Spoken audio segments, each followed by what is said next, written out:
Həmçinin 30-cu dəyərli qardaşlarım, unudulmuş sünnələr içərisində bu da doğrudan, yəni əksər müsəlmanlar unutduğu bir şeydir ki, Allah Resulü yaşlı bir insanlara, yəni əzbərləmək yaddaşları olmayan insanlara Fatih surəsinin yerinə başqa bir sözləri, zikirləri söyləməyə əmr edir.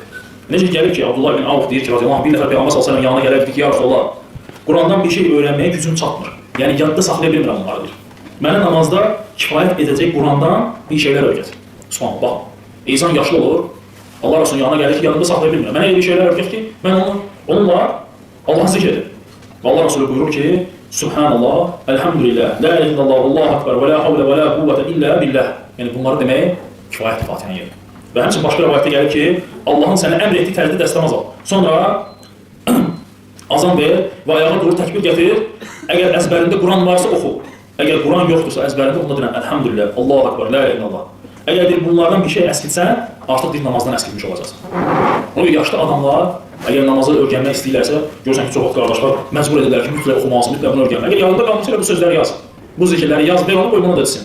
Subhanallah. Görün, dinimiz nə qədər rahatdır, nə qədər asandır. Elhamdülillah. Həmçinin də Allah Resulü dəyərli qardaşlarım, burada bir şeyi də qeyd edin ki, Şeyh Albani gətirir bu qiraətə ki, Allah Resulü Fatih surəsini oxuyanda bilirsiniz ki, aramla oxuyardı və hər hərfi sahabələr sayacaq qədər oxuyur. Yəni, insan onun qiraətinə qulaq asaydı, hərf bə hərf sayardı, necə hərf deyir. Yəni, o cürlə aramla sakit oxuyardı. Və burada Şeyh Albani deyir ki, mutavatir dərəcəsində gəlir ki, deməli, Fatih surəsində Məliki Yevmiddin biz deyirik. Qiraətlərdə gəlir ki, Şeyh Albani rahmanullah deyir ki, Məliki Yevmiddin. Bir var Məliki Yevmiddin, yəni uzatırsan, bir də var ki, qısa bir şəkildə, Məliki Yevmiddin.